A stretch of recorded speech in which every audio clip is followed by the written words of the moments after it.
HighBridge, a division of Recorded Books, presents The Dig, a novel by Burt, read by Siiri Scott. It is the dead, not the living, who make the longest demands. Sophocles, Antigone, translated by Fitz and Fitzgerald. Before. It begins here, in the city of Sarajevo, Bosnia, on a bitter November day in 1993. A city where minarets and steeples once shared the skyline, where men drinking cardamom-scented coffee from brass cups argued and sang into the night. In 1984, Olympic athletes skied down the slopes of Mount Igman to the cheers of the world. Only 9 years later, the abandoned bobsled track overflows with stockpiles of Serbian artillery. The mosques are rubble.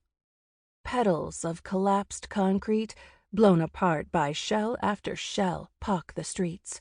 Gaping wounds that will be filled with scarlet resin when the bombings end. Sarajevo roses, they will call them, to commemorate the dead. A nondescript gray cinder block apartment complex looms above the bombed-out buildings on the west side of the Muljatska River.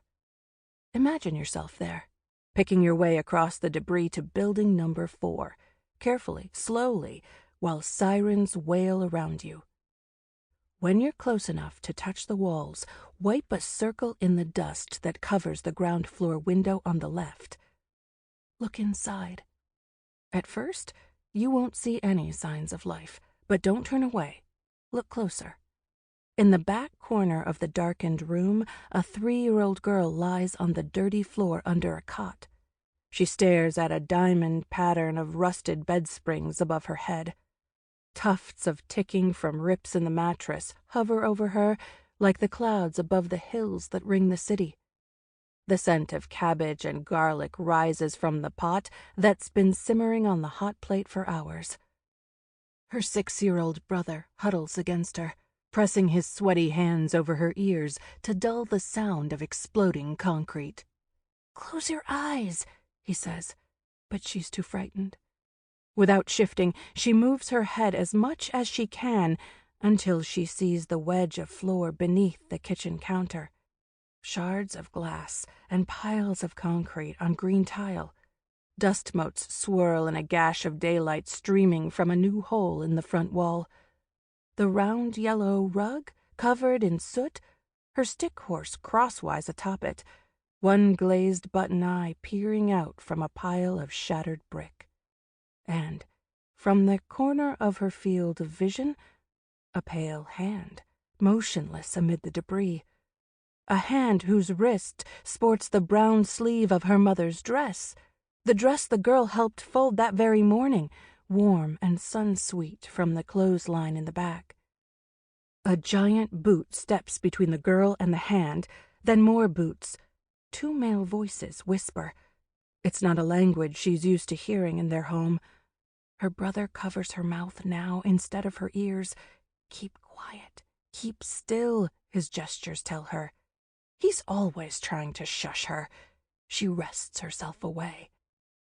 The whispering stops. Suddenly, a man's head appears, blonde hair and beard, smears of dirt across his face, startling blue eyes. "Shit," he says. The girl recognizes this word. She's heard men shouting it from the trucks that rumble back and forth on the street outside their apartment. It's a word about things you don't want.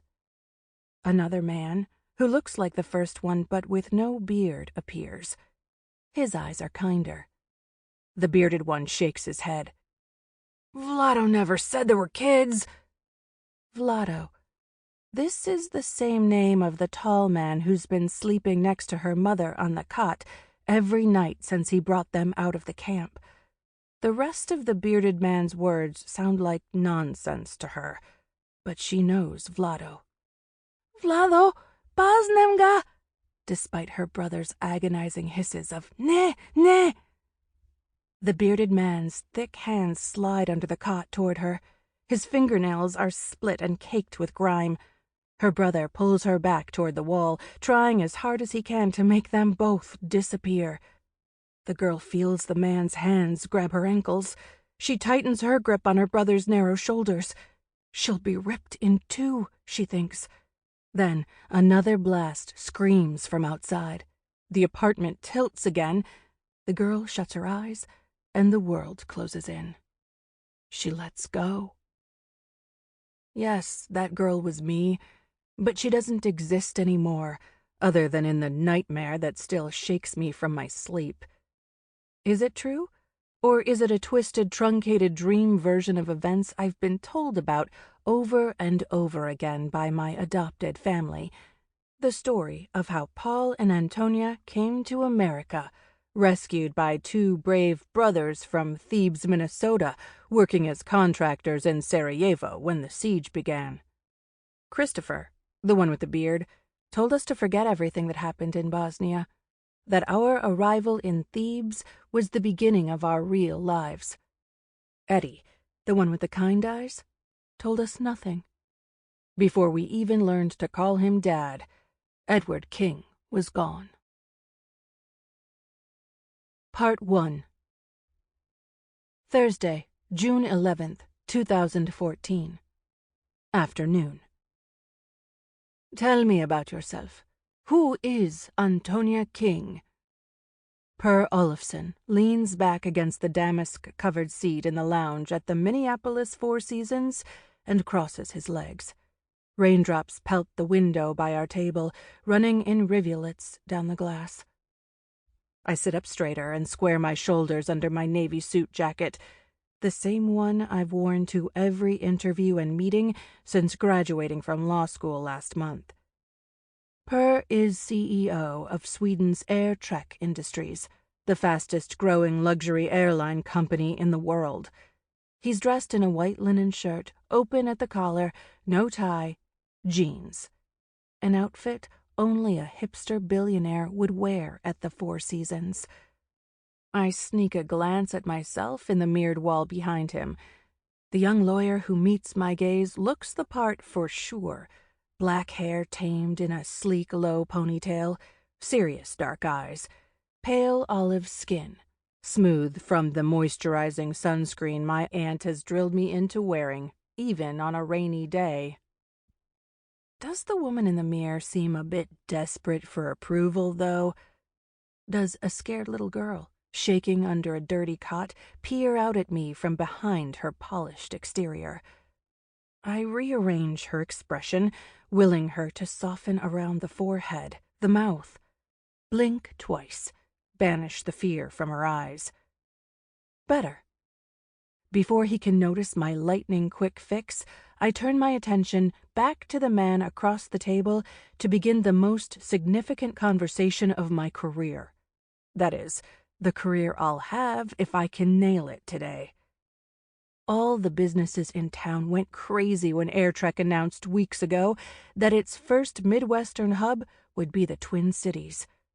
My cousin, Harrison, whose self-proclaimed purpose during my last 7 years at Harvard has been to remind me that Minnesota remains the center of the universe, emailed me local news coverage of ordinarily staid and emotionless MBAs filling the downtown bars, cheering, "In your face, Chicago!" Everyone began to plan for the thousands of humans with fat wallets the airline would bring through the cities, especially those stranded by blizzards. Hotels, restaurants, pricey down-filled products. I was prepping my resume for my real dream, a future in Washington, D.C., where I could bring power to people like the little girl I used to be when AirTrek's announcement hit the news. Each of the big four law firms in Minneapolis-St. Paul threw in a bid to become Olofsson's local counsel of record, producing a cyclone of recruiters who descended on campus, trying to sweep any of us who were still available into their game.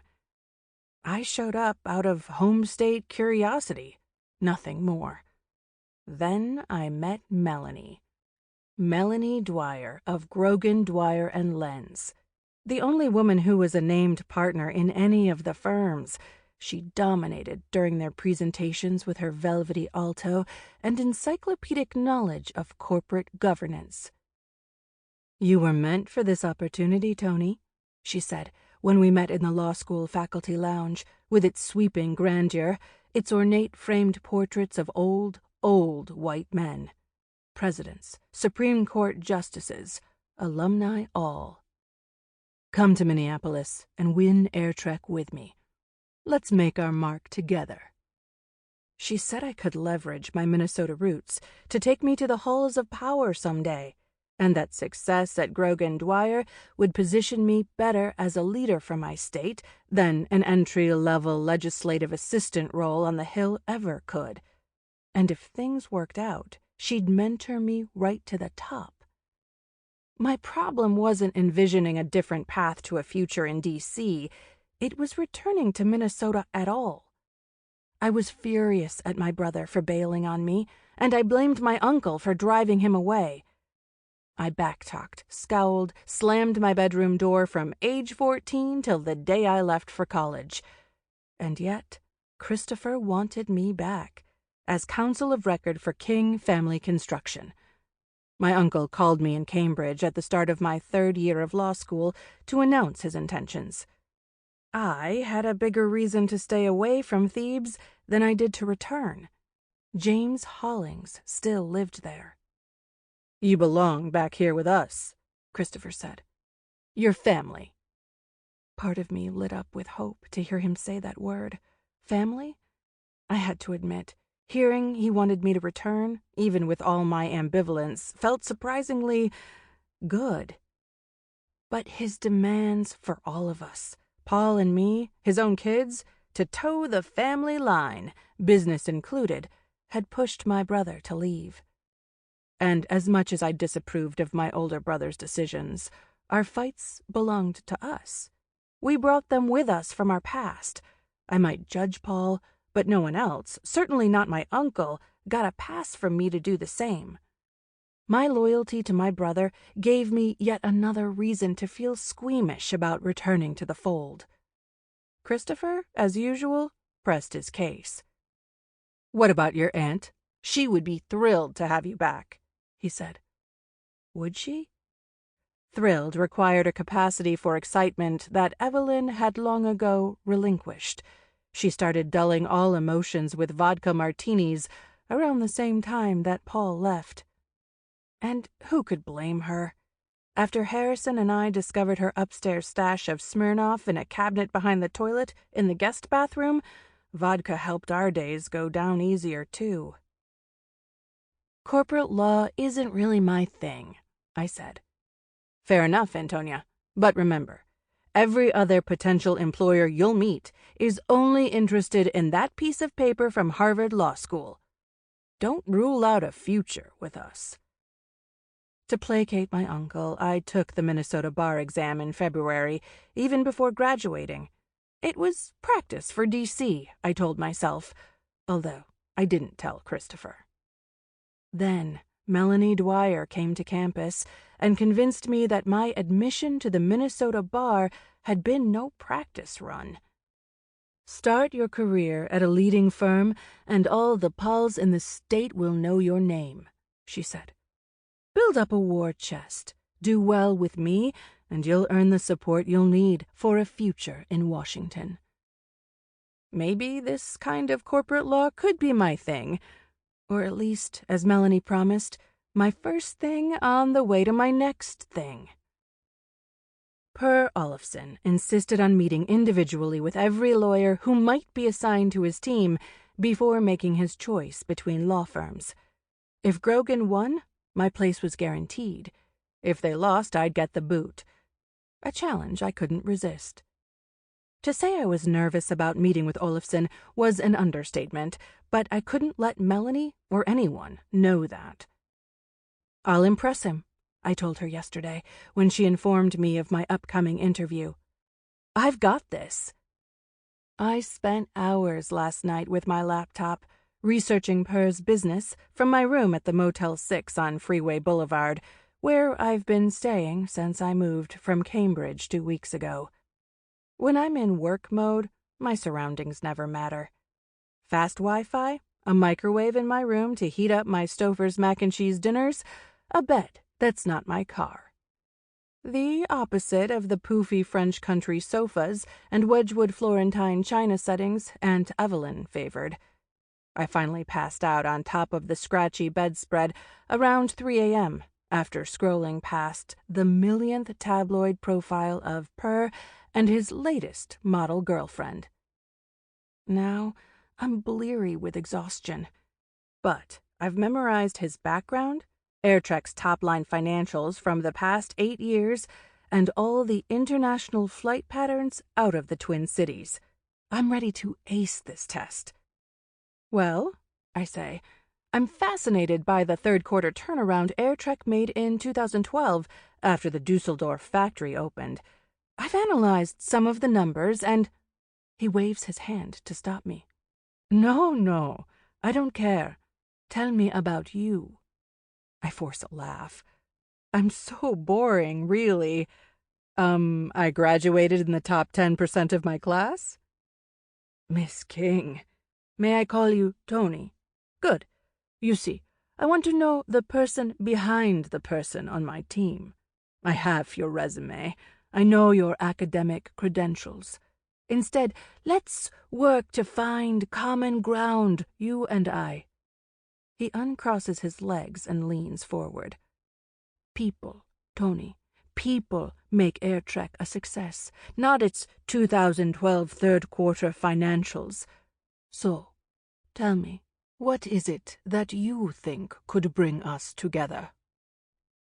Per's clear blue eyes are trained on me like I'm the only one in the lobby restaurant. With his deliberately mussed white blonde hair and his complete self-assurance, I can see how the most beautiful women in the world melt in his presence. I, however, feel my throat close. He sips his cappuccino.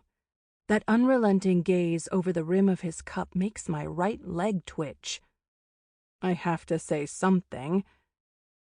Okay. Well, one thing we have in common. I'm from Europe, too. Really? Where? I see him trying to read my face with curiosity. She's too dark to be from Northern Europe, not dark enough to be an African transplant, could be Middle Eastern. Sarajevo. Ah, post-Milosevic. You must have been very young during the war. Bosniak, I assume, if you ended up in the States. I am surprised by his easy knowledge of my context. Then I remember that I'm talking with a real Swede, not a third-generation Thebes farm family Swede. Most Americans I've spoken with aren't quite sure where Bosnia is. Asia, maybe? Some know, vaguely, that Serbia and Bosnia were fighting. Or wait, wasn't it a genocide? What are you? They ask. I try to explain that ethnically I'm Bosniak, but my parents converted from Islam to Christianity before I was born to try to survive, and that's when I feel their interest drain away. By the time I left Thebes, I was tired of having to explain myself, explain away my dark features in a family of sunshine blondes, tired of the whispers and side glances from townspeople who remember when Eddie King lived in the house on the hill outside of town and how taking on those Bosnian orphans did him in. Eddie, who still lurked, ghost-like, in the hidden corners of Thebes' collective memory 20 years later. Antonia King was a costume I'd worn for most of my life anyhow, so I just put on a slightly different costume when I left for college. Midwestern girl, typical American upbringing, blah blah, no drama. It was a huge relief. At Harvard, I met real European royalty, and American versions of royalty. A girl from northwestern Minnesota brings her own kind of exoticism into that context, and it was more than enough for me to handle. I shook off my origins like a dog coming in from the rain. But here's Per Olofsson, responding to my origins with neither boredom nor horror, but simply as fact. I can work with facts. I was so little when we were brought over, I say, wrapping my hands around the warm mug in front of me. My brother told me stories about our past in secret, at night, because we were expected to erase it all to become Americans. We'd be scolded by our uncle for asking questions about Sarajevo or our birth parents, and nothing but English was permitted in our house. I lost what few words of Serbo-Croatian I had. Your uncle? Adopted. He brought us to the States from Bosnia to live with him and my aunt and cousins. Christopher King, he runs a manufacturing company in a small town a few hours northwest of here. Why was an American from Minnesota in Sarajevo during the siege? Was he with the United Nations peacekeeping forces? My uncle is a lot of things. Intently persuasive, almost impossible to defy, even loving in his gruff, demanding way. But peacekeeper? Not one bit. He and his older brother were working construction for Barrington Development, an American company contracted to build hotels in Sarajevo.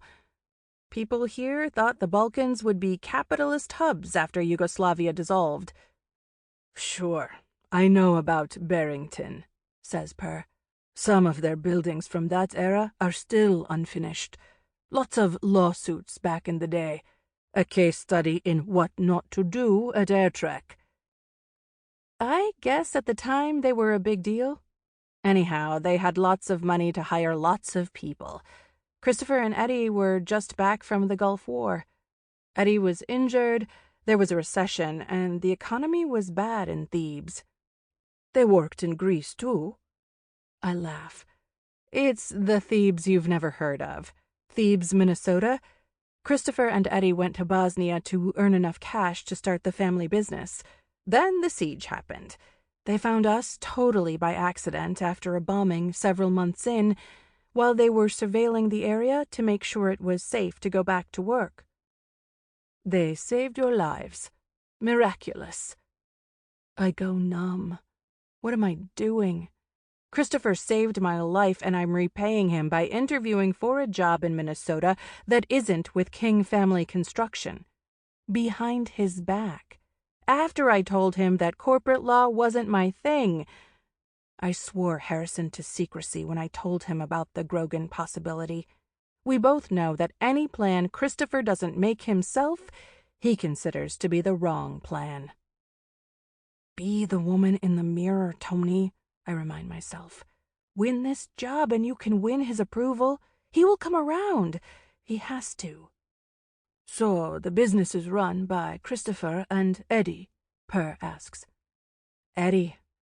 When I was 4, I watched our new American father nod off in a corner of the living room, his bottle of blue pain pills overturned on the floor, pus oozing from the stump that had been his lower leg before Iraq.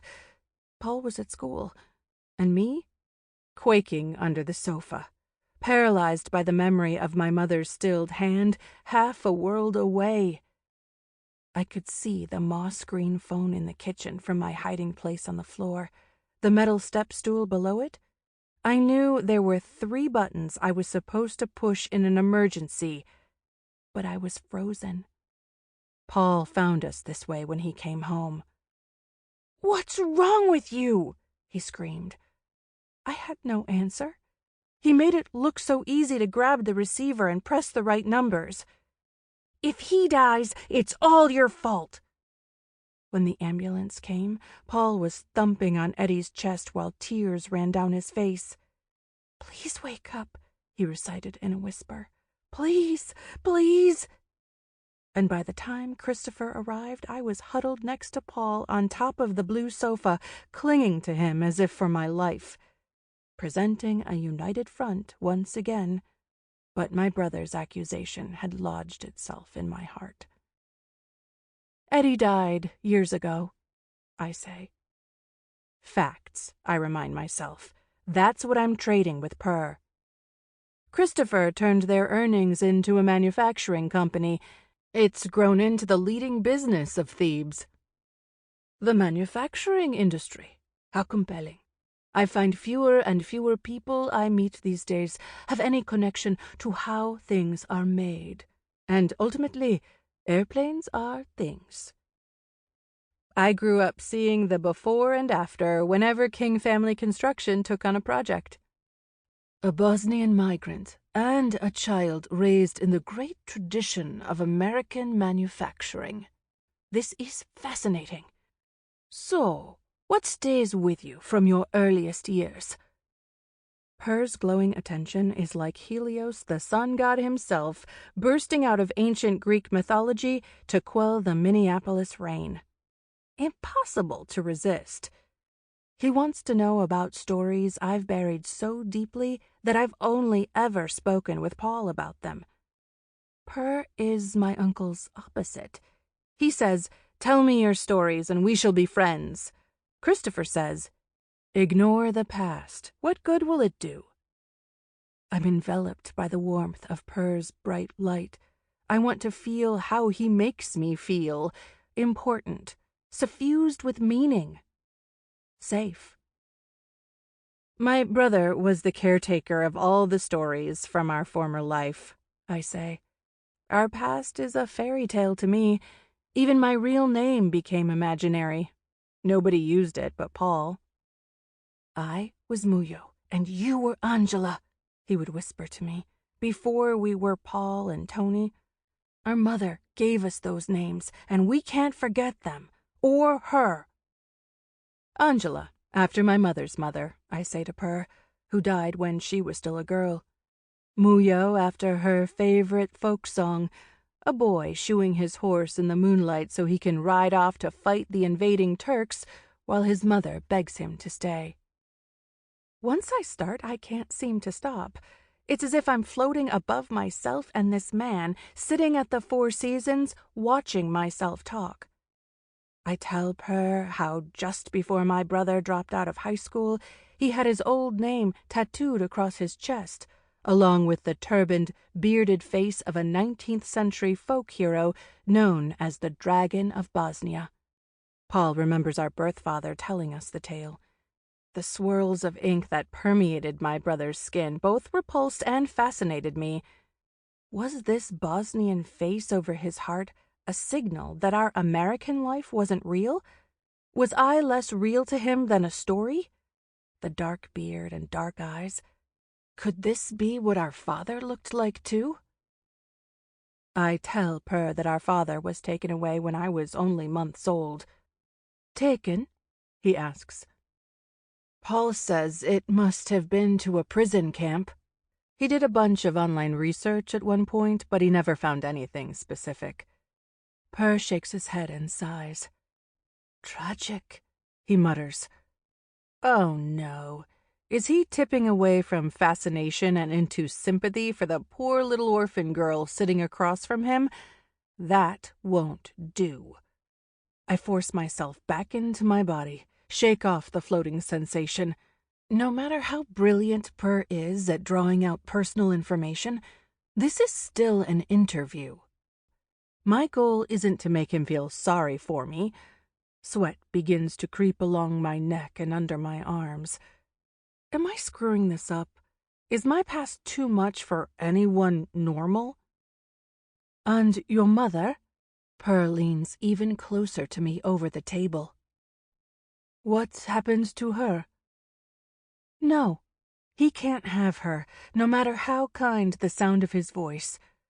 My exhaustion, his golden gaze, all of it weakened me temporarily, allowed me to go soft.